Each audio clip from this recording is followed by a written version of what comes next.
All right, I'm going to try this one more time. I've tried to record this video like 3 different times, and each time there is some sort of glitch that my computer is doing on me. So I'm starting to get frustrated, which means I'm going to go really fast through this chapter. So please remember you can pause the video at any point to get what you need from the slides. Okay, we are starting underneath all the cancer discussion that we did in our previous video. We're at back to the notes, why are bone and blood considered connective tissue? It's because they are both living cells. In the case of bone, that would be an osteocyte. In the case of blood, red blood cell. They're scattered around in a non-living matrix. For bone, the matrix is bone. For blood, the matrix is plasma.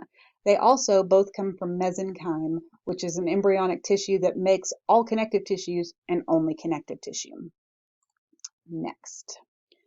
Muscle tissue, 3 types: skeletal, smooth, and cardiac. Skeletal muscle is like your biceps and your hamstrings. Skeletal muscle's job is to move you as a whole. It usually connects to your bones, so when it contracts, it pulls the bones and it moves you. And you usually have to think about that to make it happen, so it's voluntary muscle. There are a couple of exceptions to that, like the diaphragm is skeletal muscle, but it contracts on its own when it wants to help you breathe. Smooth muscle can be found in the walls of hollow tubes, like your digestive system, and when it contracts, it pushes food through those tubes. You also have it in the respiratory system, the urinary system, and a couple of other places. The cardiac muscle is only found in the heart, and its only job in the world is to pump blood. Nervous tissue consists of 2 main types of cells, neurons and neuroglial cells. Neurons are the cells that do the thinky part of the nervous system. Neuroglial cells support and protect the neurons and do things like circulate cerebrospinal fluid, so they're more supporting players. So in this picture, this big blob, that's the neuron. These extensions are how it communicates with other cells. These little bitty specks, those are the neuroglial cells that help to protect that neuron. Organ systems, I will go ahead and give you nervous system because for some reason it never shows up on the slide, but the function of the nervous system is communication and control. Main organs, brain, spinal cord, and nerves. For everything else, just pause the video and get what you need. Interstitial fluid is the fluid between the cells. It is also sometimes called extracellular fluid. It's something we blow past really fast here, and yet it's really important for maintaining homeostasis because everything has to diffuse through this fluid to get to and from the cells of your body. So I threw out that word homeostasis just a second ago. Homeostasis is maintaining balance. There are 2 ways that you can do that, negative and positive. Students tend to get confused by the idea of negative feedback. I think it's the fact that negative tends to have a bad connotation to it, and so you think that it's broken. But here's what I want you to think. 2 things. 1, if you went and got a biopsy, or I'll even do a different way. You just had an STI test to find out whether or not you have chlamydia or syphilis or something. If the doctor comes back and tells you you were negative, that's a good thing. It means you don't have syphilis or HIV or whatever. So negative in biology is a good thing. It's helping you maintain everything here. Negative feedback is first part 2. It's called negative because we're doing things in opposite directions. So if your blood sugar gets high, lower it. Don't raise it more. If your body temperature gets low, raise it. We're always doing things in opposite directions. And negative feedback is by far how we maintain homeostasis more often. The second option, though, is positive feedback. When positive feedback happens, we amplify the original response. This would be like, hey, your blood sugar's too high, raise it even more. So you can see why we don't do this very often. But one example of us using positive feedback is the blood clotting response. Platelets usually circulate in your bloodstream in a sort of inactive state. They're not sticky. Whenever you get a wound, though, the platelets in that area turn on and they get sticky. Well, when one platelet turns on, it turns on 2 more.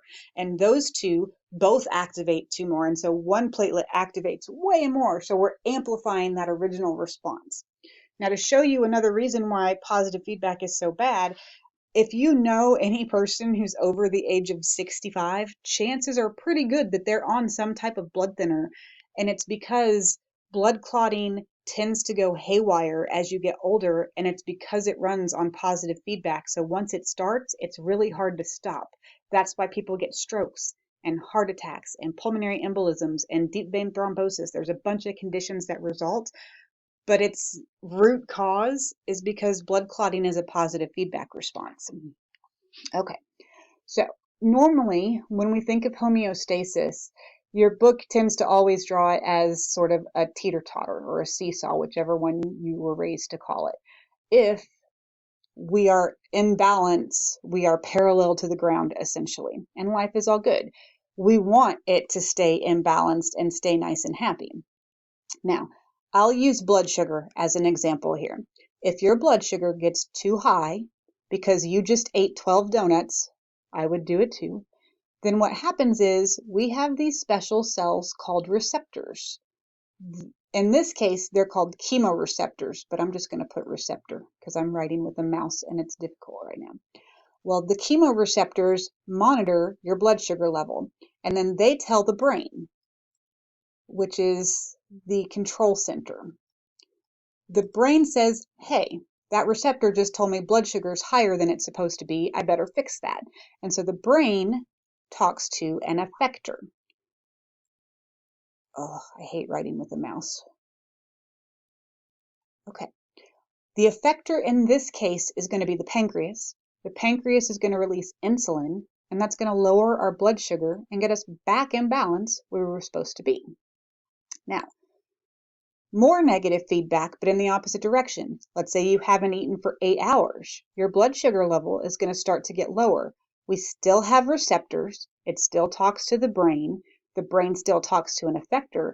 This time, though, the effector is the pancreas, which releases glucagon instead of insulin to raise your blood sugar back up to where you're supposed to. Both of these, got to figure out where I can draw, are negative feedback examples. And this is how you almost always maintain homeostasis. Okay, Integumentary system, this is your skin, hair, and nails. It's a really brief system. And so your functions, if you think back to the first video, we said what are the risks that burn victims face, and it was dehydration and infection. Well, the first two functions of the integumentary system are to protect you from pathogens like bacteria and to prevent you from losing too much water. So that's why burn victims have problems. It's because they've hurt their skin and it can't do its job anymore. One of the other things your skin can do is if the sun is shining, you can go outside with your bare skin exposed and your skin will start the process of converting cholesterol into something called cholecalciferol, which is the precursor to vitamin D. So essentially, your skin can make vitamin D when you go outside. Your skin also helps with thermoregulation. You have sweat glands that can help cool you off, and the blood vessels in your skin can help you radiate off heat if you're starting to get too hot. Now, let's go back to that vitamin D discussion for just a second. There's a double-edged sword at play here. If you go outside and get some sunlight, you can make more vitamin D. However, the more sunlight you get, the more damage happens to your DNA and the more likely you are to get skin cancer. So from an evolutionary standpoint, people who evolved in areas where the earth is exposed to more sunlight, think the equator, they tend to have darker skin. That skin is darker because of a pigment called melanin, and that protects their DNA from the harmful UV light that's coming from the sun. So they're protected and they are less likely to get skin cancer. However, they also do not make as much vitamin D as a pale person would make in that same area. So here in our area in Texas, people who have darker skin are still less likely to get skin cancer, but they are more likely to be deficient in vitamin D. And vitamin D has a lot of important jobs in your body. It helps with calcium homeostasis, and it's important for the immune system. So there's, again, always that double-edged sword. They've got the plenty of skin protection, but they don't have enough of that vitamin D.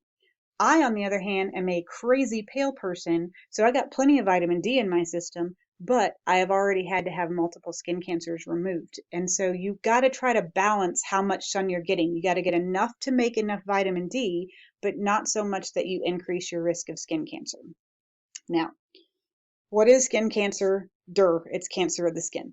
There are three main types that we're going to be talking about: basal cell, squamous cell, melanoma. What you need to know about basal cell is it's the most common type of skin cancer. It's the one that I've had multiple times at this point. But you also need to know it's the easiest to treat. Usually we just cut it off of you and that solves the problem. You don't need chemo, you don't need radiation. The surgical excision took care of the problem. Next, for squamous cell, you need to know it is metastatic.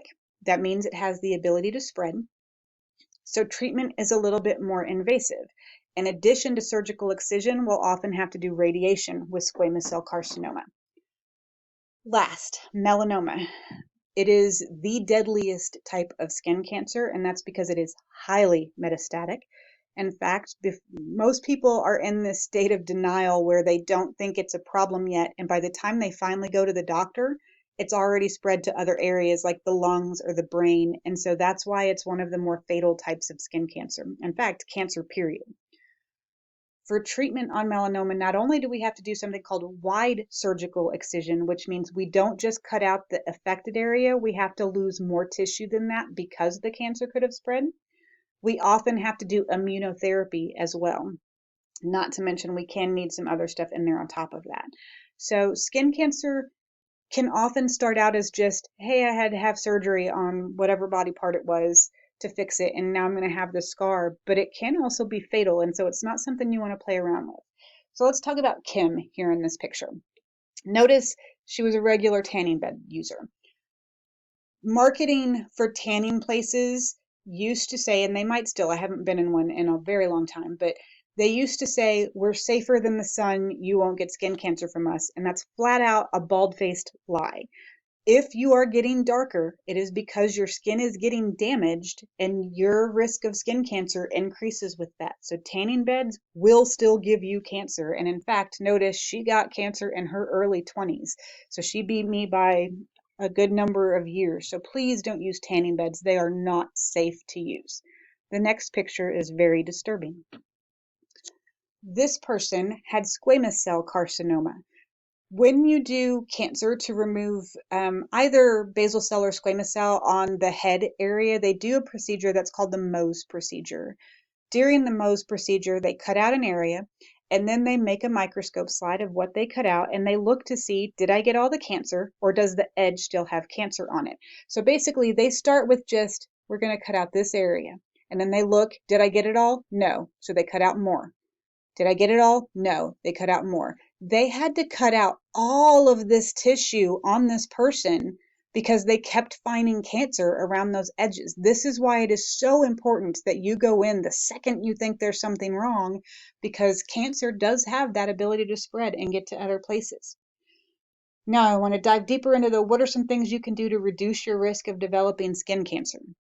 Wear sunscreen every single time you go outside on any exposed skin that you have. It needs to be at least SPF 30. There is really no evidence that going over 60 helps. So somewhere between 30 and 60 and you should be okay. You need to reapply that often though. So I can't even remember how many times I got burns because I put sunscreen on and then never reapplied it when I was at like Hurricane Harbor or I was tubing down the river. I just put it on once and I thought I was okay. And of course I wasn't. I would end up with horrible burns, which is why I've had skin cancer. So please make sure you reapply those when you're out. Wear clothing that covers your skin when you're at, and that includes hats. Some of the more common places that skin cancer develops are on places that you can't cover up with clothes, and that would be like your ears and your nose, or in this case, this person didn't ever wear a hat, and so it was the top of their head. Don't smoke. Smoking dramatically increases your risk of developing skin cancer. And then there's just the generalized, eat right, try to stay healthy. That tends to reduce your risk because it keeps your immune system happy and healthy for longer.